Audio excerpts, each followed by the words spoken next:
ध्यान दीजिए, एसआईआर सुनवाई के बाद बंगाल में बढ़ सकती है केंद्रीय बलों की तैनाती। चुनाव से पहले सख्ती के संकेत।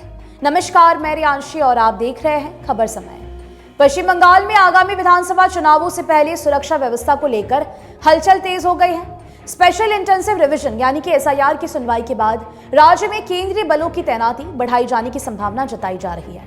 मालूम हो कि पिछले दिनों सिलीगुड़ी और आसपास के इलाकों में बीएसएफ बॉर्डर सिक्योरिटी फोर्स के द्वारा मॉक ड्रिल चलाई गई थी। सूत्रों के अनुसार चुनाव आयोग कानून व्यवस्था की स्थिति की बारीकी से समीक्षा कर रहा है और संवेदनशील क्षेत्रों में अतिरिक्त सुरक्षा बलों की जरूरत पर विचार किया जा रहा है।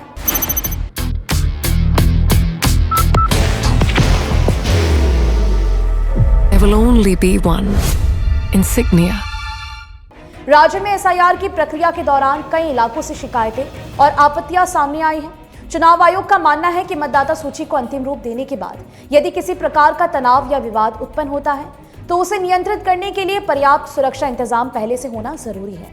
इसी कारण आयोग ने केंद्रीय सशस्त्र पुलिस बल को संभावित तैनाती की रणनीति तैयार करने का संकेत दिया है। सूत्र बताते हैं कि आयोग मार्च के पहले सप्ताह तक अंतिम मतदाता सूची प्रकाशित कर सकता है। इसके तुरंत बाद चुनाव कार्यक्रम की घोषणा होने की संभावना है।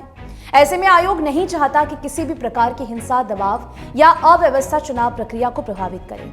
पिछले चुनावों के अनुभवों को ध्यान में रखते हुए इस बार अतिरिक्त सतर्कता बरती जा रही है। बाहर की भागदौड़ अब नहीं तोड़ेगा आपके घर का सुकून। SBM गोल्ड UPVC विंडोज, आपके घर का सुकून। राज्य के कई जिलों को पहले ही संवेदनशील और अति संवेदनशील श्रेणी में रखा गया है। इन क्षेत्रों में मतदान के दौरान केंद्रीय बलों की मौजूदगी को आवश्यक माना जा रहा है। आयोग का कहना है कि स्वतंत्र और निष्पक्ष चुनाव सुनिश्चित करना उसकी सर्वोच्च प्राथमिकता है। इसके लिए स्थानीय प्रशासन के साथ समन्वय स्थापित कर विस्तृत सुरक्षा योजना तैयार की जा रही है। राजनीतिक दलों ने भी सुरक्षा व्यवस्था को लेकर अपनी अपनी चिंताएं व्यक्त की है। विपक्षी दलों का आरोप है कि निष्पक्ष चुनाव के लिए केंद्रीय बलों की पर्याप्त तैनाती जरूरी है, जबकि सत्तारूढ़ दल का कहना है कि राज्य पुलिस स्थिति संभालने में सक्षम है। हालांकि अंतिम निर्णय चुनाव आयोग को ही लेना है।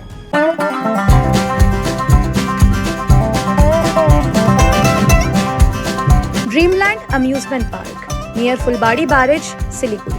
विशेषज्ञों का मानना है कि एसआईआर की प्रक्रिया के बाद मतदाता सूची में हुए बदलावों को लेकर कुछ इलाकों में असंतोष की स्थिति बन सकती है। ऐसे में केंद्रीय बलों की तैनाती एक एहतियाती कदम के रूप में देखी जा रही है। आयोग ये सुनिश्चित करना चाहता है कि मतदान शांतिपूर्ण वातावरण में संपन्न हो और मतदाता बिना किसी भय के अपने मताधिकार का प्रयोग कर सके। कुल मिलाकर पश्चिम बंगाल में चुनावी सरगर्मी के बीच सुरक्षा तैयारियों को लेकर गतिविधियां तेज हो गई है। जगह जगह पर मॉक ड्रिल हो रही है।